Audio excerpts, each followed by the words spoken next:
get ready with me while I share a little story time with y'all about the time years and years ago that my family and I were in an L5 tornado. My dad, brother, and I were coming home from church, and it was just a regular night, but everybody kind of knew the weather was going to get bad that night. So we're headed home from church, and we had been told, go ahead and get home, the weather's supposed to get bad, all that kind of stuff. Didn't hear any sirens or anything though.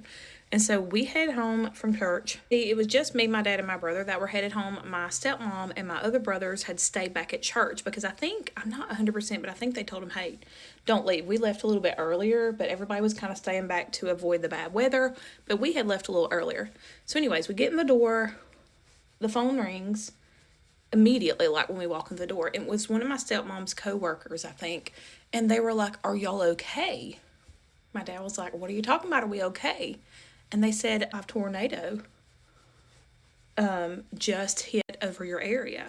Well, it was like, as soon as they said that, it sounded like 50 jets were landing on top of our house. Now, we lived in a 2-story house. So my dad immediately throws, y'all, just excuse, I need a self-tan, the neck's not matching. But anyways, so my dad's like, hurry, get downstairs, run downstairs. There's a tornado coming. So me and him and my brother, we all run downstairs. And one of my other brother's rooms was down there, and it's like off of the basement. So it was more like under the house. He had a really cool room, but it was like safest room in the house. So we run down to my brother's room, get in there. My dad immediately throws a mattress over us. He grabs my brother's mattress, throws it on top of us, and like we feel like we're holding on to for dear life. It literally sounded like jets were just sitting on top of the house. We didn't really even know the extent of this tornado at the time. We just knew to get down there and get in protection. So we're down there. I'm scared to death. Like, so scared. My dad was so calm. He was just like, let's hold hands and let's start praying and singing praise and worship songs. And that's what we did. My dad was always really good. He always raised us to be just very, our faith was really good and all that kind of stuff. And so we were like, so we just started holding hands and we started singing like praise and worship songs and praying, and we all just held hands. It felt like an eternity. It felt like hours and hours of waiting out this tornado that was over the house, and we did not know, like I said, the extent of it. Was only literally just probably a few seconds to a minute or so. I don't even know. And so when everything kind of settled down, my dad was like, y'all stay here. I'm going to go upstairs and see if there's any damage. It got very quiet. And so he goes upstairs. My brother and I wait behind. He was pretty much going upstairs to make sure we still had an upstairs. And so he went up, he came down, the coast was clear, we went up.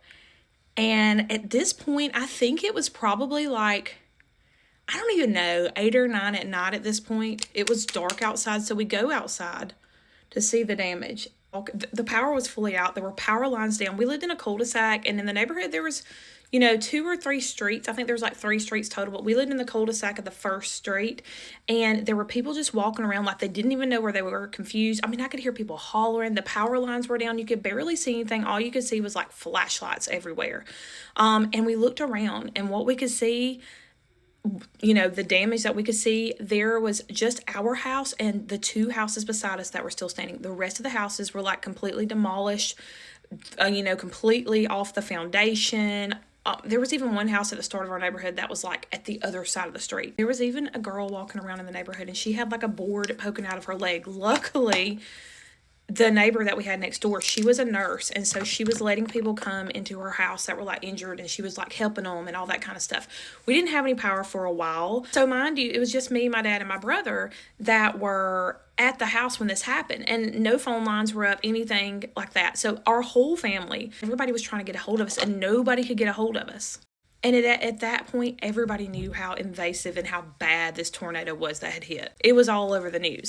You had to have like a badge or whatever to even get into our neighborhood, I guess, show them where you lived.